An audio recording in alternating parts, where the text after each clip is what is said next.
Buenas tardes, mi nombre es Mauricio Salinas, soy residente de primer año de Medicina Interna y en esta ocasión vamos a hablar acerca de los aspectos actuales de la adicción al tabaco.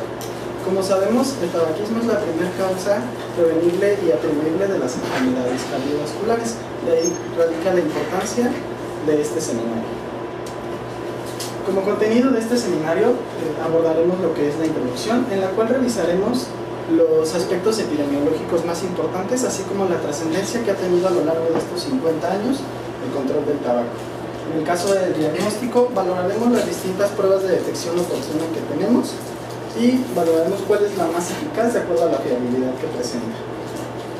En cuanto a la terapia de reemplazo de nicotina, evaluaremos los distintos productos que existen en este tipo de terapia y sabremos cuál es el más eficaz para el control del consumo de tabaco, y así como el tratamiento farmacológico, en el cual valoraremos lo más nuevo que está arriba. Como definiciones, sabemos que el cigarrillo es un cigarro pequeño de picadura envuelto en un papel de fumar. En cambio, el puro es un rollo de hojas de tabaco que se enciende por un extremo y se fuma por el opuesto. El tabaco per se refiere a la planta Nicotina tabacum y a sus sucedáneos, ya sea de forma natural o modificada. La adicción o dependencia, de acuerdo a la DSM-4, va a ser un estado psicofísico en el cual interacciona un organismo con algún tipo de droga, en este caso el tabaco, que va a ocasionar un impulso irreprimible para el consumo de dicha sustancia, ya sea de manera continua o periódica, a fin de experimentar los efectos placenteros de dicha sustancia y evitar el malestar por la privación de la misma. A partir del 2008, la OMS implementó un paquete técnico de intervenciones para controlar y disminuir el consumo del tabaco, el cual se denomina EMPOWER. En base a la población mundial que consumía tabaco en ese momento, que era del 24%, con estas medidas se esperaba que disminuyera en el 2020 al 15% y al 2030 hasta un 13%. Lo que abarca el EMPOWER es la monitorización del uso del tabaco, la protección de la población en espacios 100% libres de humo de tabaco, ofrecer ayuda para el abandono del tabaco, ya sea por la terapia de reemplazo o el tratamiento farmacológico, advertir los daños del tabaco, que es la publicidad que se encuentra dentro de las cajetillas de tabaco, hacer cumplir las prohibiciones de uso de tabaco y el aumento de impuestos al tabaco, que en el Programa de Acción Nacional del Tabaquismo engloba que si aumenta el 10% el valor de la cajetilla, se disminuirá un 5% el consumo de la misma. ¿Qué se ha logrado con estas medidas? Se ha logrado que, de comparación a 1964 hasta la fecha, en el 2004 al 2012 ha disminuido hasta un 48% la muerte por riesgo atribuible al consumo de tabaco en la población general, y en menores de 65 años hasta un 64%. En el caso de los años salvados y recuperados con el control del tabaco, en la población general tenemos hasta un 58% y en menores de 65 hasta un 69%. Sin embargo, en el panorama mundial actualmente existen 967 millones de fumadores, con un consumo de 6.25 trillones de cigarros por año. En cuanto a la prevalencia de consumo de cigarros por día, ha disminuido con el control del tabaco de un 45 hasta un 30%, que podemos valorar en esta gráfica, siendo los triángulos con fondo la población de países desarrollados y la otra los países subdesarrollados. Y en el caso de las mujeres ha disminuido desde un 10.6 hasta un 6.2%, principalmente en países subdesarrollados. Lo cual podemos ver que una tasa media anual del 0.9 hasta el 1.7%, que podemos ver aquí. En el caso de la prevalencia de edad de consumo diario de tabacos en países desarrollados y subdesarrollados, la mayor prevalencia en los países desarrollados la encontramos entre los 30 y los 35 años. En el caso de los países subdesarrollados, hasta de 40 a 45 años. En el caso de las mujeres ha habido un alza en cuanto al consumo diario de cigarros. En este caso, sobre todo en la población, de un 45 hasta un 50, de 45 a 50 años. A nivel mundial existe diferente consumo de cigarros por día. En el caso de México encontramos que tiene un consumo intermedio, con un consumo de más de 10 cigarrillos, pero menos de 20 cigarrillos, localizándola en este punto. Sin embargo, ¿qué está pasando aquí en México? Según la encuesta nacional de adicciones, tenemos 14 millones de mexicanos que son fumadores activos, lo que equivale a un 18% de la población. Consumen alrededor de 52 mil millones de cigarrillos al año, con una edad de inicio de 17 años y un consumo promedio de 5 a 7 cigarrillos al día, siendo la principal razón de inicio del consumo de esta sustancia la curiosidad hasta en un 60%. El hábito de fumar diariamente lo encontramos en los adolescentes en un periodo de 2.2 años y en los adultos hasta de 11.4 años como promedio. En cuanto al consumo de cigarrillos y reafirmando la diapositiva anterior, el 85.3% de los fumadores consumen menos de 16 cigarrillos, el 11.7% de 16 a 25 y solamente un 3% más de 25 cigarrillos. Esto genera un impacto de 60.000 personas mueren por el tabaco, lo que representa hasta 165 muertes diarias. Según la encuesta global de consumo del tabaco, la cual se realizó en el 2009 aquí en México, compara la encuesta nacional de adicciones teniendo resultados muy similares, con una población del 15.9% de fumadores activos, un consumo promedio de 9 cigarrillos, la edad de inicio de 16.4, y de esta población el 72% desean dejar de fumar. Sin embargo, solamente el 10% de dicha población lo logra. En base a lo que generó la OMS en el 2008 en Empower, se generó el convenio del marco de la OMS para el control del tabaco aquí en México, así como la Ley General contra el Tabaco con su última reforma en el 2010, que valora todo lo establecido en el Empower.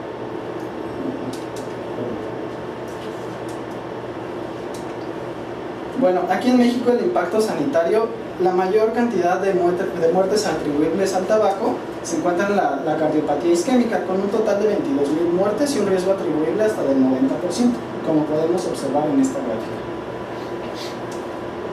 En cuanto al impacto económico, México invierte 45.000 millones de pesos anuales para el control del consumo del tabaco y lo que genera el consumo del tabaco, siendo la principal el infarto agudo al miocardio con 20.000 millones de pesos. En términos generales, el humo del tabaco contiene más de 4.000 sustancias, siendo la nicotina el componente adictivo más importante y los tóxicos el monóxido de carbono y el alquitrán. Ahora en este video vamos a valorar acerca del mecanismo fisiológico por el cual se lleva a cabo la dependencia al tabaco.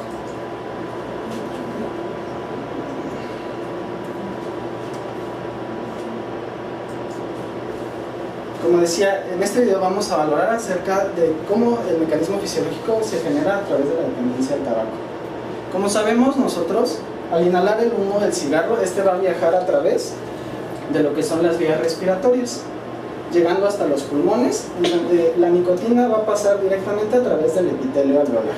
De ahí se va a trasladar al torrente sanguíneo y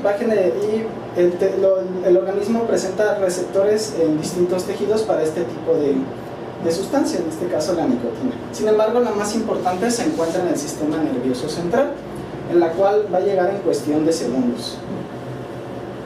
Una vez que llega al sistema nervioso central, se va a situar en millones de neuronas, principalmente en el mesencéfalo, donde vamos a encontrar los receptores acetilcolínicos nicotínicos, principalmente los llamados alfa-4 beta-2, que son los que podemos valorar en esta zona.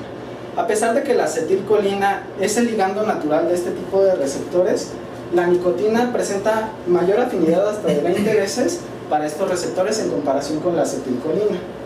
Ahora, estos tipos de receptores están formados por 2 subunidades alfa y 3 subunidades beta, los cuales al unirse la nicotina va a producir el intercambio iónico que podemos ver en este video. Una vez que la nicotina se adhiere a estos receptores, se va a generar una apertura de los canales de calcio, sodio y potasio, lo cual va a generar un potencial de acción y el estímulo para poder transmitir un impulso nervioso, el cual va a viajar a nivel de los axones, como podemos ver aquí en el video, llegando hasta el centro del placer, donde los neurotransmisores van a llevar a cabo diversas acciones, siendo el principal neurotransmisor que podemos encontrar aquí la dopamina. Una vez que la dopamina alcanza niveles óptimos, va a estimular el centro del placer, el cual está conformado por el núcleo accumbens, y la corteza prefrontal, así como la amígdala, generando sensaciones de bienestar y de placer. Sin embargo, la nicotina es eliminada rápidamente, lo que hace que los niveles de dopamina bajen súbitamente, generando así un deseo por mayor cantidad de nicotina para continuar con esos mismos efectos. Con el paso del tiempo y el consumo continuo va a haber ciertos cambios en los receptores, un aumento de los mismos, así como una desensibilización de los mismos, como lo podemos observar aquí. ¿Esto qué va a generar? Que se necesiten mayores cantidades de nicotina para poder llevar a niveles óptimos la dopamina para generar dichos efectos, generando así el uso frecuente de los productos del tabaco y un ciclo vicioso que genera la dependencia al tabaco. Pero ¿cómo vamos a valorar si realmente el paciente tiene dependencia a la nicotina? Desde 1984, con una reforma en 1991, la prueba de Fagerström había sido el auge para el diagnóstico de este tipo de patologías. Sin embargo, con el paso de los años hemos visto que se han generado diversas, como la detección de dependencia al tabaco, la escala de dependencia al cigarro, la escala de síndrome de dependencia a la nicotina y el último, en el 2008, el inventario Wisconsin de motivos del tabaquismo. Entonces, ¿cuál es el que debemos utilizar para tener un diagnóstico de dependencia a la nicotina? En un estudio realizado en el 2012, se buscó qué prueba diagnóstica tenía la mayor fiabilidad, encontrando que la prueba Fagerström, que había sido el auge por muchos años, tiene una fiabilidad por debajo de 0.7, de 0.56 a 0.66. Y la escala de dependencia al cigarro tenía de 0.84 y la de Wisconsin de 0.84 a 0.96. Sin embargo, ¿cuál es reproducible a nivel de la población mexicana? Vamos a revisar cada una de ellas. La prueba de Fagerström es una prueba sencilla en la cual mayor de 5 puntos nos va a indicar lo que es la dependencia. Sin embargo, tiene ciertas ventajas y desventajas. En el caso de las ventajas, puede detectar lo que es el consumo nocturno, la capacidad de dejar de fumar y los síntomas de abstinencia. Sin embargo, no discrimina entre fumadores poco dependientes, es decir, que tengan por debajo de 5 puntos, en adolescentes o fumadores que no consuman diariamente este producto, generando así una fiabilidad menor a 0.7. En el caso de la detección de dependencia al tabaco, es un cuestionario de 10 puntos en donde valora 11 síntomas de dependencia, siendo los principales la ansiedad por fumar, los síntomas de abstinencia y la desaparición de estos mismos al momento de iniciar el consumo del cigarro. Con esto se valoró que tenía una fiabilidad de 0.76, muy superior a la prueba de Fagerström. Sin embargo, la escala de dependencia al cigarro, en sus dos modalidades, ya sea de 12 ítems o de 5 ítems, ha logrado una fiabilidad hasta de 0.90 y 0.84 respectivamente. Las ventajas que tiene este tipo de prueba es que puede medir la intensidad de los síntomas de abstinencia, detectarla a partir de los 6 días de haber dejado de fumar hasta las 8 semanas, y es adecuado en personas que tienen altos o bajos niveles de dependencia y reproducible en cualquier población. En el caso de la escala de síndrome de dependencia de la nicotina, es un cuestionario de 19 preguntas con 5 apartados, siendo los más importantes los primeros, que se refieren al curso, que nos va a valorar la ansiedad, la supresión y la compulsión subjetiva por fumar, así como la tolerancia y la disminución de la sensibilidad por los efectos de fumar. Cada uno de manera individual generaba una fiabilidad hasta de 0.9 y en conjunto hasta de 0.77 a 0.85. En el caso del inventario Wisconsin, se encontró que tenía una fiabilidad hasta de 0.7 a 0.85. Por dominio tenía de 0.88 a 0.90. Sin embargo, es una prueba algo tediosa, ya que cuenta con 68 puntos y 13 dominios, que están fundamentados en motivos teóricamente para el uso de drogas. Sin embargo, este tipo de pruebas solamente se han hecho estudios en población caucásica, lo que la hace poco fiable hasta el momento para el uso en la población mexicana. En el caso de la terapia de reemplazo, ¿qué productos podemos utilizar? Recordando un poco acerca de cómo funciona la dependencia, llega la nicotina a nivel de los receptores alfa 4 y beta 2, generando una liberación de la dopamina en el centro del placer, que lo podemos ver en esta zona, generando un consumo crónico y una dependencia a la misma sustancia. Existen múltiples productos de la terapia de reemplazo a la nicotina. Entre los más destacables aquí en México está la goma de mascar, el parche y las tabletas, así como la combinación de los mismos. Sin embargo, ninguno ha mostrado ser superior al otro, y la combinación de los mismos no ha tenido una diferencia significativa en cuanto a dejar de fumar. Comparando la terapia de reemplazo con placebo, vemos una diferencia significativa entre un 17.3% con la terapia de reemplazo en comparación al placebo, que tiene hasta un 10.3%. En el cambio del tratamiento farmacológico, que es el bupropión, que abordaremos más adelante, en comparación al placebo, tiene 18.9% hasta el 10.6%. Y lo más nuevo, que es la vareniclina, tiene hasta un porcentaje de intervención del 27.6% comparado con el placebo del 11.9%. Existe controversia entre usar terapia de reemplazo y usar el medicamento bupropión. La mayoría de los estudios han mostrado que no hay una diferencia significativa. Sin embargo, en este estudio podemos ver que se corrobora eso, con un control del 23% y con el bupropión del 20%. La vareniclina y el bupropión, que son la terapia farmacológica, muestra que la vareniclina tiene hasta un 21.1% de intervención comparado con el bupropión. Sin embargo, hay pocos estudios acerca de la combinación de los mismos comparado con la monoterapia de alguno.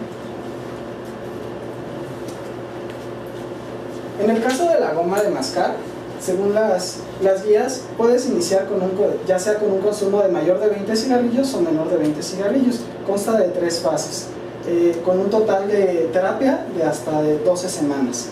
Sin embargo, existen distintos tipos de gomas de mascar, en las cuales tenemos de 2 y de 4 miligramos. Sin embargo, no existe una diferencia significativa en cuanto al uso de 2 miligramos o 4 miligramos, con una razón de riesgo de hasta 0.77. En el caso del inhalador de nicotina, existen pocos estudios acerca de su comparación con placebos. Igual sigue la misma tendencia de mayores de 20 cigarrillos o menores de 20 cigarrillos, iniciando en fase inicial o fase intermedia. La razón de riesgo es que tenemos en el único estudio que se pudo comparar es de 1.9, por lo que aparentemente planea hacer una terapia de reemplazo efectiva. En cuanto a los parches de nicotina, que han sido uno de los más utilizados y de mayor comodidad para la población por su liberación prolongada, tenemos que puede ser evaluado desde el consumo de más de 10 cigarrillos o menos de 10 cigarrillos, teniendo en cuenta que puede ser utilizada la dosis de 15 miligramos o 21 miligramos, siendo una liberación de hasta 16 hasta 24 horas, con un tratamiento de hasta de 12, incluso hasta 24 semanas, dependiendo del tratamiento que se utilice. Sin embargo, realmente hay diferencia entre utilizar un parche que dure 16 horas frente a un parche que dure 24 horas. Se realizó un estudio en donde se valoró tanto la duración del tratamiento como la eficacia del parche de 21 miligramos frente al parche de 15 miligramos, en el cual no hubo una diferencia significativa. Sin embargo, en este tipo de estudios el poder estadístico era muy bajo y el tamaño de la muestra era escaso, con una población de hasta 100 pacientes. En el caso de la duración, no hay diferencia entre utilizar la terapia de 12 semanas frente a la de 24 semanas. Sin embargo, los mismos estudios han sido de bajo poder estadístico.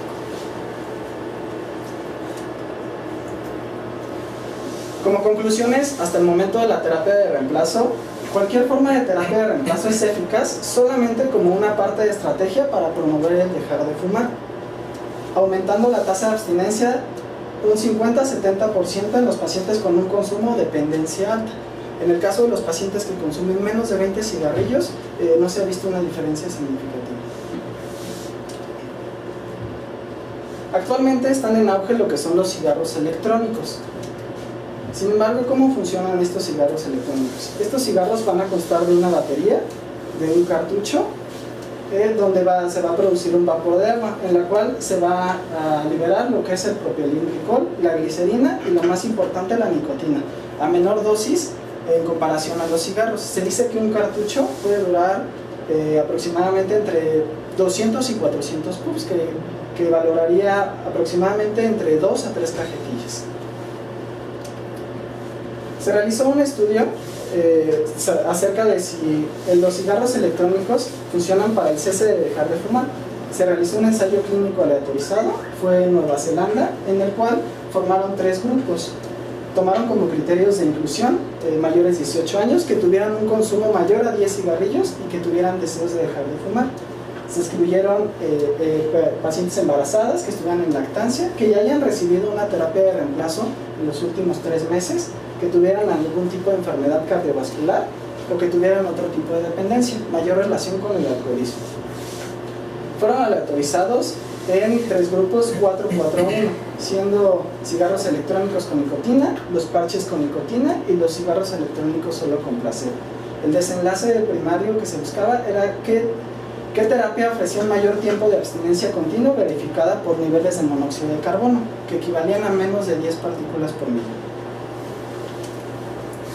Bueno, los resultados fue un total de 650 pacientes, 289 para cigarros electrónicos con nicotina, 295 para parches con nicotina y 73 para cigarros electrónicos solo con placebo, en los cuales se encontró que los cigarros electrónicos con nicotina presentaban una tasa de 7.3% de abstinencia continua verificada a un lapso de 6 meses, en comparación con los parches de nicotina, que presentaban hasta 5.8%, y los cigarros electrónicos solo con placebo con 4.1%.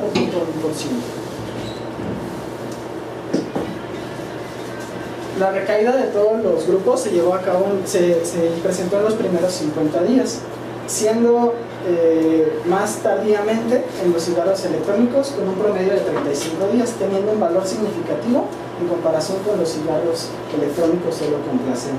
En cuanto a la disminución del consumo de los cigarros por día, encontramos que los cigarros electrónicos con nicotina disminuyeron 12.9 cigarros consumidos por día, frente a 10.5 de los parches con nicotina y 2.4 solamente de diferencia entre cada uno. Sin embargo, conforme fue pasando el tiempo del estudio, notamos que a los 6 meses la diferencia realmente es poca en cuanto a la disminución del consumo de los cigarros.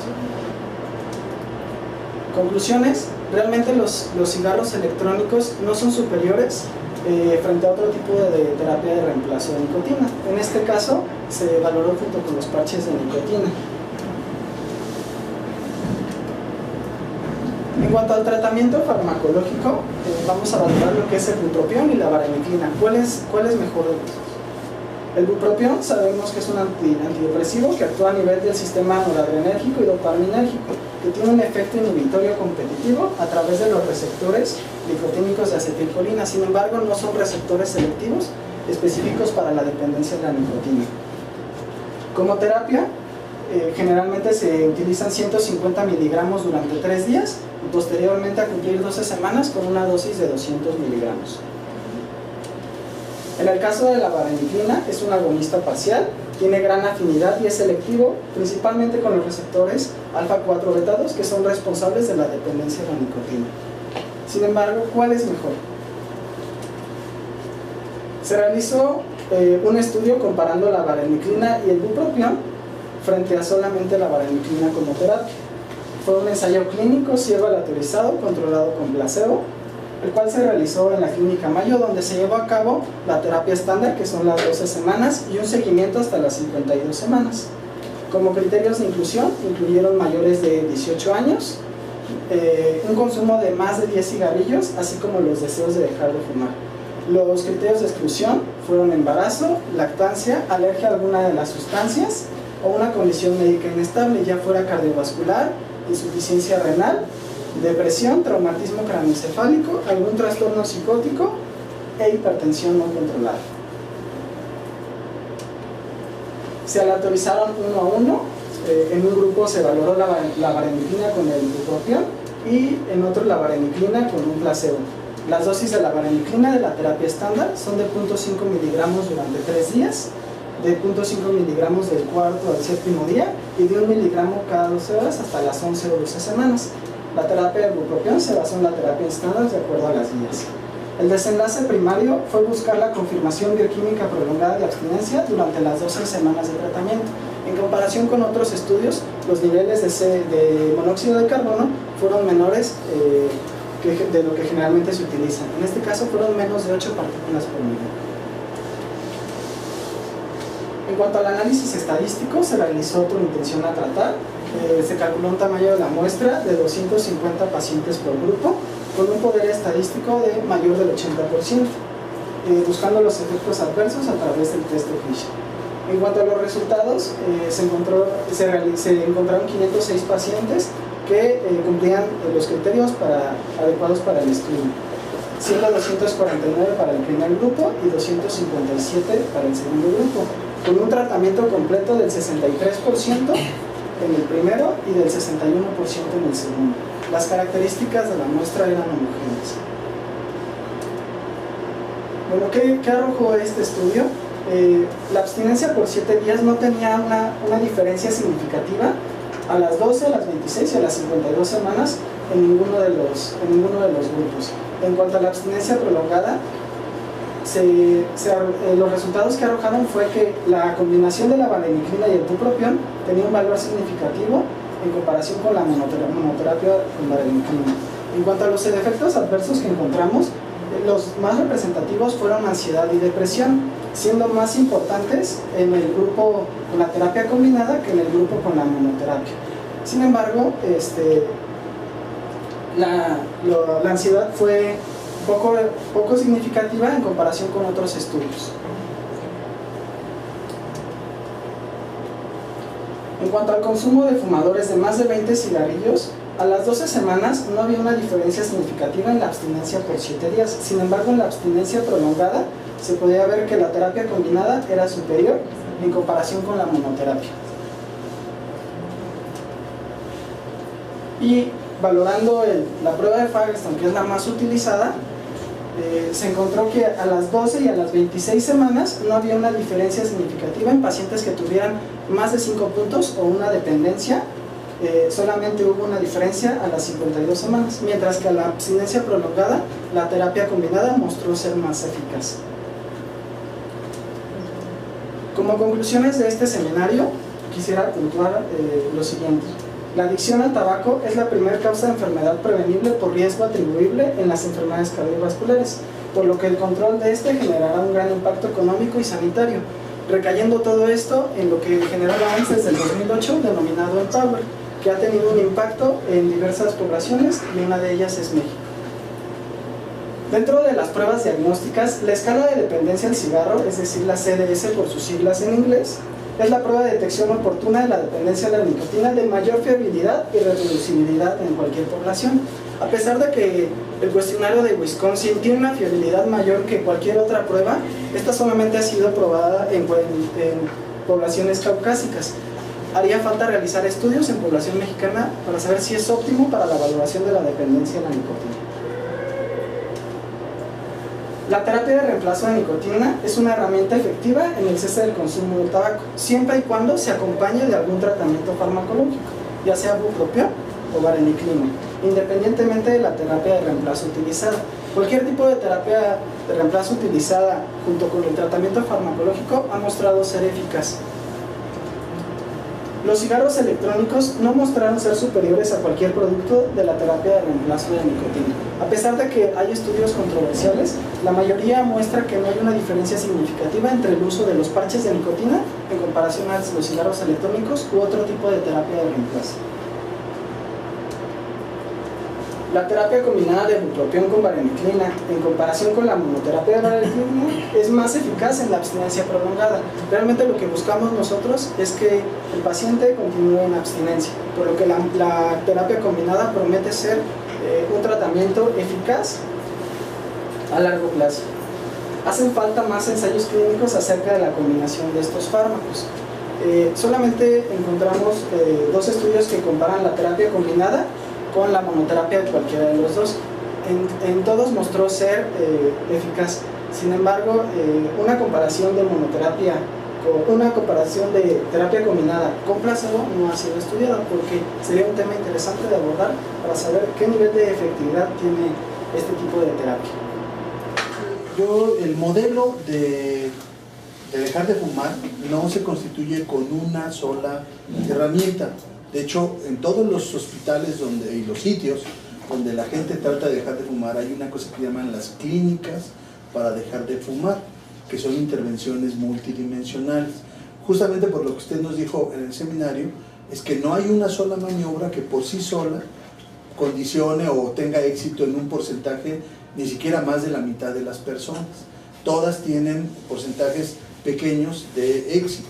Por eso existen las clínicas de dejar de fumar. Una de las, obviamente la insigne, la más importante, pues es la del INER, en donde sus tasas de éxito son mucho mayores, porque combinan varias cosas, tanto farmacológica, reemplazo de nicotina, pero sobre todo psicoterapia. ¿Sí? Entonces aquí la pregunta es, ¿averiguó algo de psicoterapia? ¿Averiguó algo del abordaje multidisciplinario? ¿Algo más allá de la pura farmacología? Sí, doctor, no incluí las terapias psicológicas porque me enfase más en la terapia en reemplazo y en el tratamiento farmacológico. Pero sí, como menciona acertadamente, las clínicas de tabaco, la más importante aquí en México es la del INER, muestran una tasa de cese del consumo del tabaco hasta del 50 al 70%, solamente con la combinación de esas tres, siendo uno de los pilares más importantes la terapia psicológica. Sin embargo, la terapia psicológica ha mostrado una efectividad por sí sola solamente en pacientes que tienen un consumo intermitente de cigarros o un consumo menor a 5 cigarrillos diarios. Con un consumo de más de 10 cigarrillos diarios se prefiere la terapia psicológica y junto con la terapia de reemplazo, y con un consumo más importante se engloban los tres fármacos. Con un consumo de más de 10 cigarrillos pero menos de 20 cigarrillos, localizándola en este punto. Sin embargo, ¿qué está pasando aquí en México? Según la encuesta nacional de adicciones, tenemos 14 millones de mexicanos que son fumadores activos, lo que equivale a un 18% de la población. Consumen alrededor de 52 mil millones de cigarrillos al año, con una edad de inicio de 17 años y un consumo promedio de 5 a 7 cigarrillos al día, siendo la principal razón de inicio del consumo de esta sustancia la curiosidad hasta en un 60%. El hábito de fumar diariamente lo encontramos en los adolescentes en un periodo de 2.2 años y en los adultos hasta de 11.4 años. En cuanto al consumo de cigarrillos y reafirmando la diapositiva anterior, el 85.3% de los fumadores consumen menos de 16 cigarrillos, el 11.7% de 16 a 25 y solamente un 3% más de 25 cigarrillos. Esto genera un impacto de 60,000 personas mueren por el tabaco, lo que representa hasta 165 muertes diarias. Buenas tardes, mi nombre es Mauricio Salinas, soy residente de primer año en Medicina Interna y en esta ocasión vamos a hablar acerca de los aspectos actuales de la adicción al tabaco. Como sabemos, el tabaquismo es la primera causa prevenible y atribuible de las enfermedades cardiovasculares, de ahí radica la importancia de este seminario. Como contenido de este seminario abordaremos lo que es la introducción, en la cual revisaremos los aspectos epidemiológicos más importantes, así como la trascendencia que ha tenido a lo largo de estos 50 años el control del tabaco. En el caso del diagnóstico, valoraremos las distintas pruebas de detección oportuna que tenemos y valoraremos cuál es la más eficaz de acuerdo a la fiabilidad que presenta. En cuanto a la terapia de reemplazo de nicotina, evaluaremos los distintos productos que existen en este tipo de terapia y sabremos cuál es el más eficaz para el control del consumo de tabaco, y así como el tratamiento farmacológico, en el cual valoraremos lo más nuevo que está en la regla. Como definiciones, sabemos que el cigarrillo es un cigarro pequeño de picadura envuelto en un papel de fumar. En cambio, el puro es un rollo de hojas de vidrio con el control del tabaco de un 45 hasta un 30% que podemos valorar en esta gráfica, siendo los triángulos con fondo la población de países desarrollados y la otra los países subdesarrollados.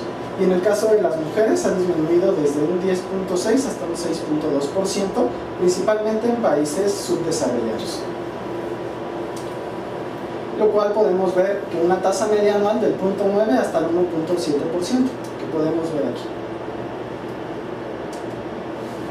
En el caso de la prevalencia de edad de consumo diario de tabacos en países desarrollados y subdesarrollados, la mayor prevalencia en los países desarrollados la encontramos entre los 30 y los 35 años. En el caso de los países subdesarrollados, hasta de 40 a 45 años. En el caso de las mujeres ha habido un alza en cuanto al consumo diario de cigarros. En este caso, sobre todo en la población, de un 45 hasta un 50, de 45 a 50 años. A nivel mundial existe diferente consumo de cigarros por día. En el caso de México encontramos que tiene un consumo intermedio de tabaco que se enciende por un extremo y se fuma por el opuesto. El tabaco per se refiere a la planta Nicotiana tabacum y a sus sucedáneos, ya sea de forma natural o modificada. La adicción o dependencia, de acuerdo a la DSM-4, va a ser un estado psicofísico en el cual interacciona un organismo con algún tipo de droga, en este caso el tabaco, que va a ocasionar un impulso irreprimible para el consumo de dicha sustancia, ya sea de manera continua o periódica, a fin de experimentar los efectos placenteros de dicha sustancia y evitar el malestar por la privación de la misma. A partir del 2008, la OMS implementó un paquete técnico de intervenciones para controlar y disminuir el consumo del tabaco, el cual se denomina Empower. En base a la población mundial que consumía tabaco en ese momento, que era del 24%, con estas medidas se esperaba que disminuyera en el 2020 al 15% y al 2030 hasta un 13%. Lo que abarca el Empower es la monitorización del uso del tabaco, la protección de la población en espacios 100% libres de humo de tabaco, ofrecer ayuda para el abandono del tabaco, ya sea por la terapia de reemplazo o el tratamiento farmacológico, advertir los daños del tabaco, que es la publicidad que se encuentra dentro de las cajetillas de tabaco, hacer cumplir las prohibiciones de uso de tabaco y el aumento de impuestos al tabaco, que en el Programa de Acción Nacional del Tabaquismo engloba que si aumenta el 10% el valor de la cajetilla, se disminuirá un 5% el consumo de la misma. ¿Qué se ha logrado con estas medidas?